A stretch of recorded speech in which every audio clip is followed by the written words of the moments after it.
Previously on American Horror Story What If. Now, we just got done a couple of days ago with episode 4, which was dealing with the Voodoo Queen history as well as connection to her tribe. Now we're back on something that I really wanted to talk about. This will be episode 5 and episode 6, which will be a merge episode this week. Those two episodes will be combined as to one video. So now, the two episodes will be talking about cult and freak show and hotel and cult. These seasons, season 4 and 5 and 7, what connections that do they have with each other? Slightly, we saw there was a connection between cult and season 4, because over time we saw that the old age of the freak show era had inspired people to create comic books as well as Twisty the Clown.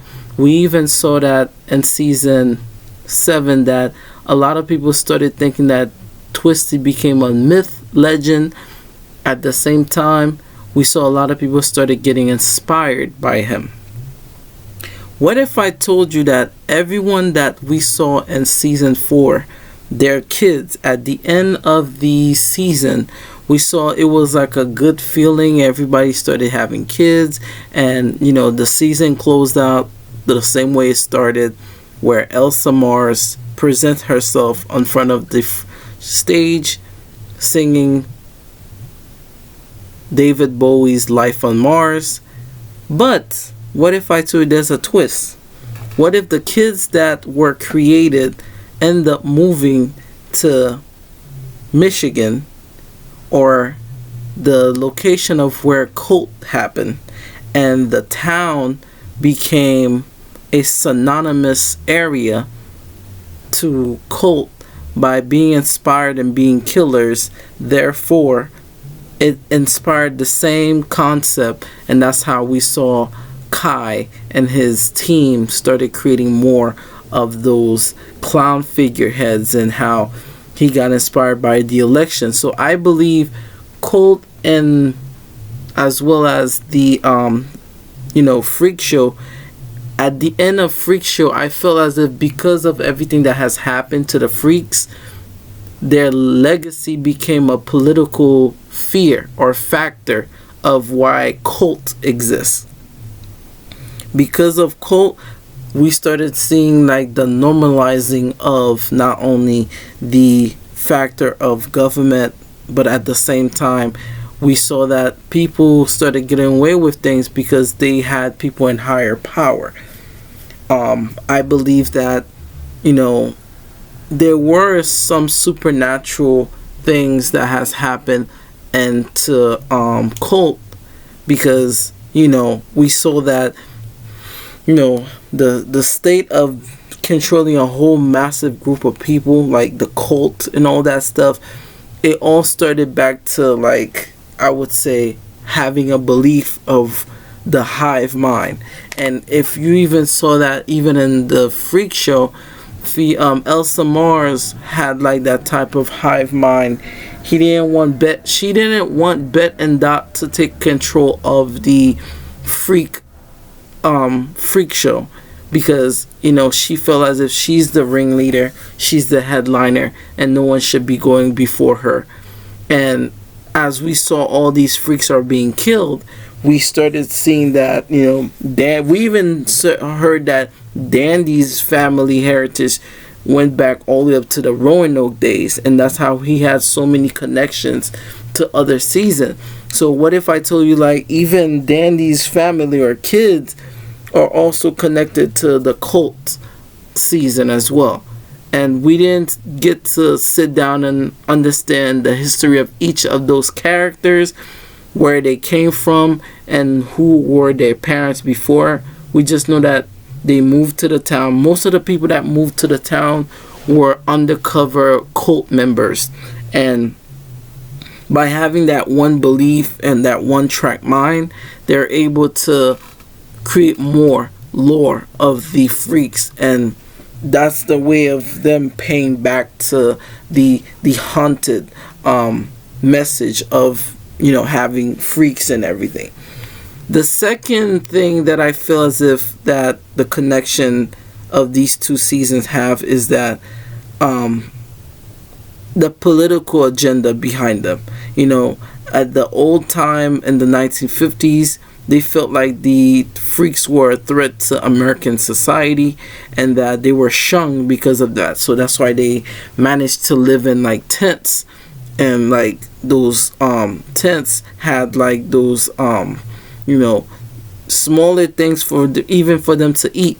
So if you look back to like after the cult and we saw like the election, the 2016 election, it felt like the fear for people that were dealing with so many different things, people that are marginalized and people that are considered as second to the main count of this country, felt like their life was already at threat, like immigrants and, you know, all those type of people, you know, felt a fear after the election. And cult showed you like we as people could be more terrifying than the actual supernatural things of this world. So this will bring me right into episode episode 6, which is after the after effect of cult as well as the after effect of freak show. What if all the kids, like I told you, and all those killers, all those inspirational things, maybe the people from cult seen Murder House, or they went inside of Hotel. And I feel as if because Hotel is probably the biggest factor when it comes to creating or producing serial killers, and it creates a cycle you know, factor in it. And then we know that at the end of Cult, I forgot her name, Sarah Paulson's character, she managed to become the new leader of Scum. And we know that on Devil's Night on Hotel, that all the most infamous killers, like the Zodiac Killer, which was also mentioned in Cult, maybe all these factors plays inside of Hotel.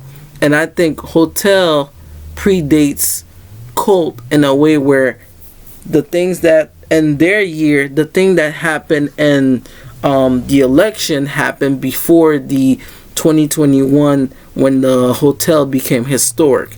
And we know in 2021 in the American Horror Story, we saw that the Hotel became historic, which means all the ghosts as well as Liz Taylor and all the residents, the ghost residents, found ways of making the hotel historic.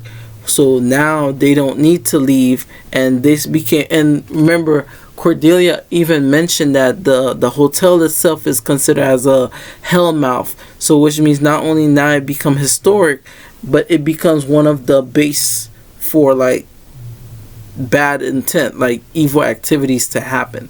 So definitely that's something that I think the connection of these 3 seasons have, where, you know, Freak Show was the cause of the sacrifice of having those freaks, and I think some of those freaks kids over time, because of all the trauma that their parents had to go through, end up killing people in that town, the Jupiter, Florida town, thus moving to a new town and changing their names. And I feel that that could be a huge connection, and therefore that at the end of the season we saw that, you know, new faces started coming in and becoming new leaders. And, you know, when you hurt so many or you kill so many, the residents of the Hotel Cortez will accept your invitation. You will get an invitation.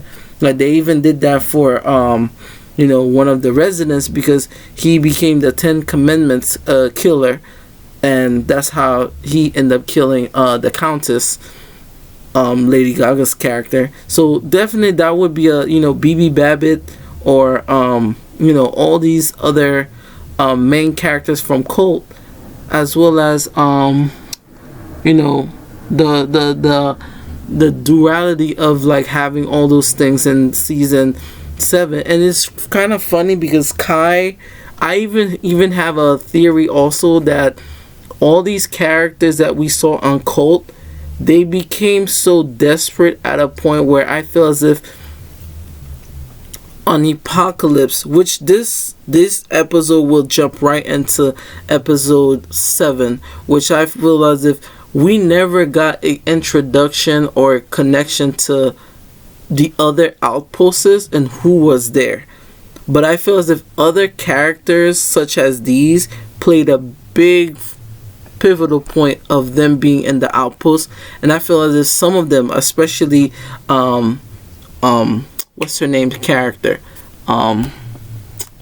Sarah Paulson's character, I feel as if she became part of the cooperative, and the reason why is that she sold herself to Michael to be famous and to be on top of men as always, like to be the only person. Because remember at the end they said like your ratings became so high after Kai approached her at the election, and I felt as if before the election we saw that she had like the hooded figure like on her head, and I feel as if at that point I think she met with Michael Langdon. And that to me, I feel as if some of those characters from Cult sold their self to Michael, and that's how they became part of the cooperative. And the cooperative, we never got to see them take their masks off. Like the cooperative, I feel as if it's made out of characters that we have seen before, but because Michael has a large influence in the Hotel Cortez as well as different places that are Hellmouth. Because remember, Cordelia mentioned that there's certain places such as the Roanoke, Briarcliff, Hotel Cortez, or like considered as like, and as well as the murder house, they're considered as like Hellmouth because they're different points of hell for them for things to emerge out of. And because Cult is, I would say, the closest thing to murder house as well as to hotel, you know, I believe that Kai, after his death, I believe either he got resurrected and joined the cooperative, or the rest of the group end up surrendering to Michael's power, and therefore they became like part of the whole, you know, figure of like cooperative. So what do you guys think about that? Do you guys think that we will see what the cooperative is about? Or you also have in season 3 I forgot what that name was, but that was Hank's dad. He was one of those guys that they're witch hunters, but I think those witch hunters were tricked. Like the job that they've been doing for a long time, I believe that they're literally connected to Michael in such a way, because what they're trying to fight over is also could be extinguished by the same person that gave them the power in the first place. So let me know what you guys think. This episode was very, I wanted to bring that out in the first because I feel like those 3 seasons definitely have a connection with each other, and that, you know, in future seasons they should start connecting certain of those factors, because we never get to see, like I said, we never get to see the freaks like from Freak Show. Like we never get to see like their offsprings and all that stuff, and what happened, and do they know the truth of what happened to their parents when they were living in the 1950s. Like there's a lot of things that American Horror Story sometimes left unsaid. But until then, guys, make sure you guys like and subscribe to the channel as always, and I'll see you guys in the next video. Bye bye.